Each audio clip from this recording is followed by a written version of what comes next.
আসসালামু আলাইকুম। Infinix smart 8 হাত থেকে পড়ে ফোন চালু হচ্ছে না। পাওয়ার সাপ্লাই রিডিং হচ্ছে ৮০, ৮৮ এরকম যে দাঁড়ায় থাকে।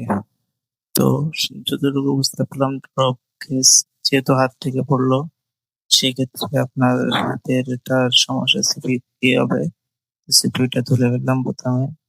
এখন সিপিইউটা তোলার পরে সিপিইউ কে ঠান্ডা রাখার জন্য যেই পেডস গুলো ব্যবহার করেছে ওগুলো সিপিইউর নিচে চলে যাওয়ার কারণে হয়তো এই সমস্যাটা হতে পারে, অথবা যেহেতু হাত থেকে পড়ছে ওই থ্রো হতে পারে। তো এখন সিপিইউ তোলার পরে আমি সুন্দর করে মাদারবোর্ডটা এখন ক্লিন করব। ক্লিন করার পরে তারপরে দেখেন কি করি, তারপরে প্রসেস। প্রথমে আগে সিপিইউটা জায়গাটা ক্লিয়ার করে নিই, মাদারবোর্ডটা সুন্দর করে ক্লিয়ার করার পরে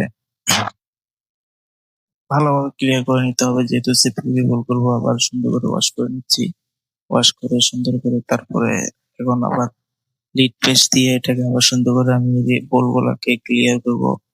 ক্লিয়ার করার পরে তারপরে আপনাদের সঙ্গে ফাইনাল একটা রেজাল্ট আসতে যিনি দেখেন।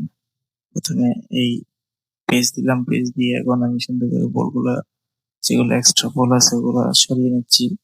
সরিয়ে নেওয়ার পরে যেহেতু এটা আমি এক চান্সে করার সিদ্ধান্ত নিলাম, তো সেই জন্য আগে সুন্দর করে একেবারে আস্তে ধীরে ধীরে সুস্থে মাদারবোর্ডটাকে সুন্দর করে ক্লিয়ার করতে হবে। তো এই একটু সময় নিচ্ছি, আমি একটু সময় নিয়ে সুন্দর করে করতেছি, যেহেতু আমি চাচ্ছি যে একবারেই কাজটা ওকে হোক।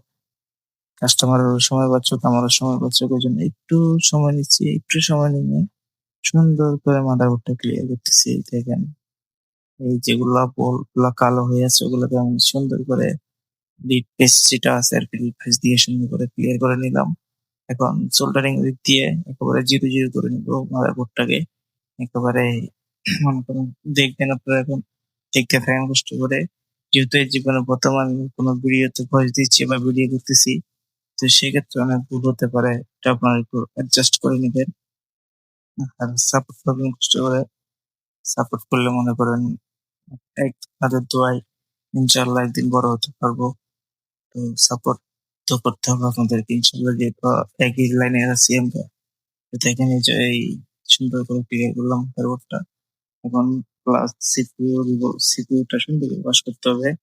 যেহেতু থার্মাল পেস্ট আছে, থার্মাল পেস্ট গুলোর কারণে আপনি আয়রন দিয়ে সুন্দর করে কাজ করতে পারবেন না, আয়রন কাজ করবে না। থার্মাল পেস্ট গুলোকে আমি ওয়াশ করে নিলাম থিনার দিয়ে। এখন সিপিইউটাকে ক্লিয়ার করতেছি আয়রন দিয়ে। মেকানিকের এই পেস্টটা সুন্দর কাজ করে।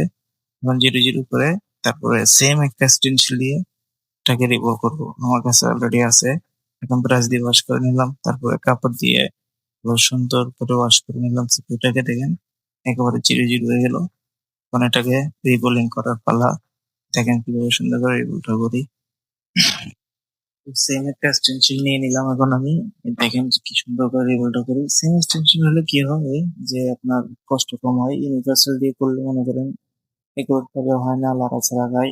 তারপরে এই যেখানে টু ইউএল যে 148 পেজটা আছে, যেহেতু এটা আপনার এত দামি ফোন না বা হিট এরকম হয়ে আছে, এই জন্য আমি 148 দিয়ে রিবোলটা করতেছি।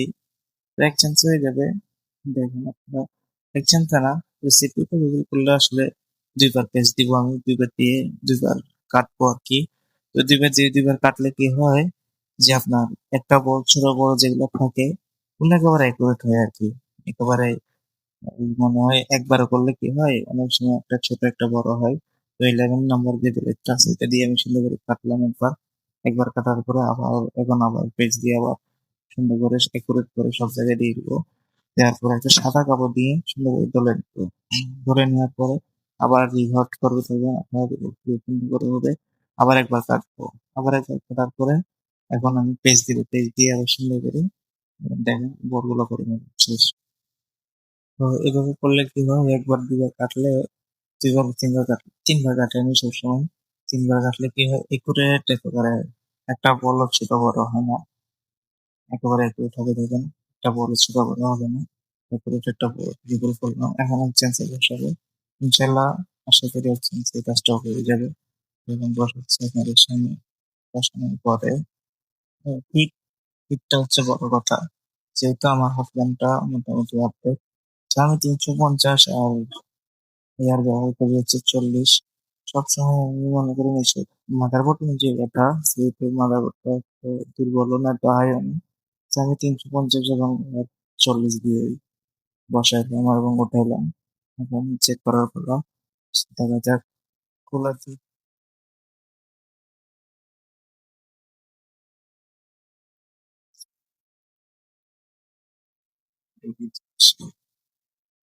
ইনশাআল্লাহ আলহামদুলিল্লাহ এক্সচেঞ্জ এর কাজটা হয়ে গেলে ২ আর চেষ্টা করা লাগে না। যেহেতু আমি রাস্তার দিকে করলাম তো ওর জন্য এক্সচেঞ্জ হয়ে গেল। কাজ করবেন, সময় নিয়ে করবেন, রাস্তা দিয়ে করবেন দেখবেন সব